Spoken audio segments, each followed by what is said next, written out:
हरे कृष्णा, राधे राधे। आपका स्वागत है आपके अपने चैनल राधा कृष्ण लीला में। आप सभी श्रोताओं का दिन शुभ और मंगलमय हो, इसी मंगल कामना के साथ आज की कथा का शुभारंभ करते हैं। ईश्वर बोले, हे संत कुमार, अब मैं समस्त पापों का नाश करने वाले बुद्ध ग्रह व्रत का वर्णन करूंगा, जिससे श्रद्धा पूर्वक करके मनुष्य परम सिद्धि प्राप्त करता है। ब्रह्मा जी ने चंद्रमा को ब्राह्मणों के राजा के रूप में अभिषिक्त किया। किसी समय उसने रूप तथा यौवन से संपन्न तारा नामक गुरु पत्नी को देखा। उसकी रूप संपदा से मोहित होकर वह काम के वशीभूत हो गया और उसे उसने अपने घर में रख लिया। इस प्रकार बहुत दिन बीतने पर उसे बुद्ध नामक एक पुत्र हुआ, जो बुद्धिमान, सौंदर्यशील तथा सभी शुभ लक्षणों से युक्त था।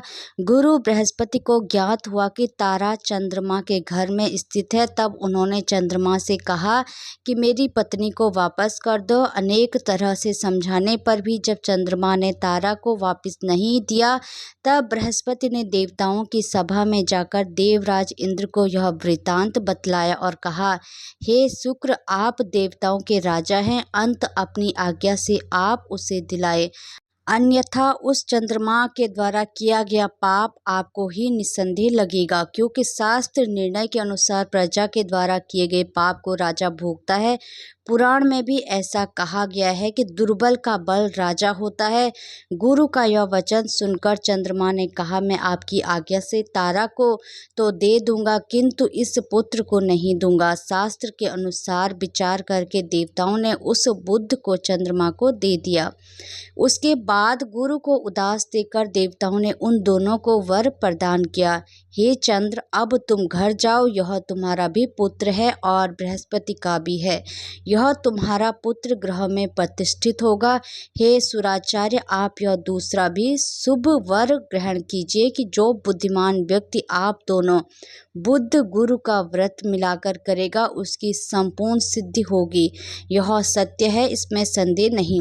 शंकर जी के लिए अत्यंत प्रिय श्रावण मास के आने पर जो लोग बुधवार तथा बृहस्पतिवार को पूजन व्रत करेंगे, उन्हें सिद्धि प्राप्त होगी। इस व्रत में दही तथा भात का नैवेद्य व्रत सिद्धि में मूल हेतु है। स्थान भेद से आप दोनों की मूर्ति लिखकर पूजन करने से भिन्न भिन्न फल प्राप्त होता है।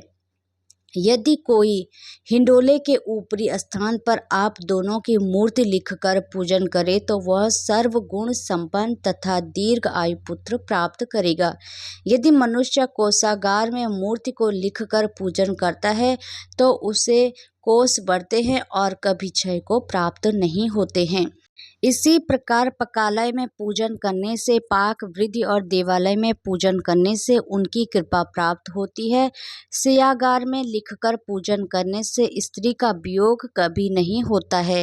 धान्यगार में लिखकर पूजन करने से धान्य की वृद्धि होती है। इस प्रकार मनुष्य उन फलों को प्राप्त करता है।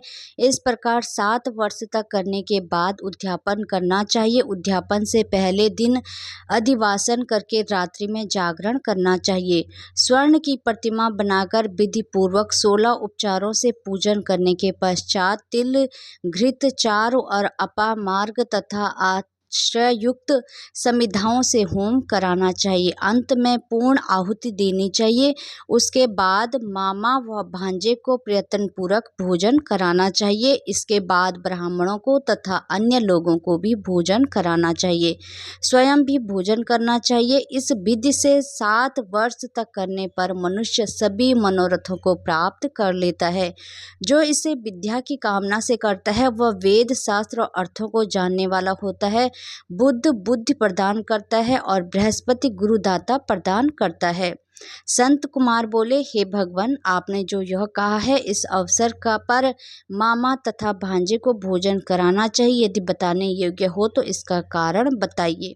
ईश्वर बोले, हे संत कुमार, पूर्व काल में अत्यंत दीन तथा दरिद्र कोई 2 ब्राह्मण थे। वे दोनों मामा भांजे थे। उदार पूर्ति हेतु परिश्रम पूर्वक भ्रमण करते हुए दोनों किसी नगर में अन्न मांगने के लिए गए थे। उन्होंने घर घर में श्रावण मास में प्रत्येक वार को उस वार का व्रत करते हुए देखा, किंतु कहीं भी बुद्ध गुरु का व्रत नहीं देखा।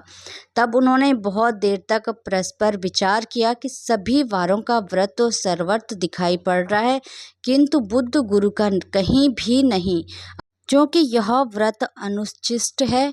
इसलिए हम दोनों को चाहिए कि इस शुभ व्रत का अनुष्ठान आदर पूर्वक करें। किंतु हे संत कुमार, इसकी विधि न जानने के कारण वे दोनों संशय में पड़ गए। तब रात्रि में उन्हें स्वप्न में इस व्रत की विधि दृष्टिगोचर हो गई। इसके बाद उन्होंने उसकी विधि के अनुसार व्रत को किया, जिससे उन्होंने अपार संपदा प्राप्त की। प्रतिदिन उनकी संपत्ति बढ़ने लगी और सभी लोगों को ज्ञात भी हो गया कि इस प्रकार 7 वर्ष तक करके वे पुत्र व पौत्र आदि से संपन्न हो गए।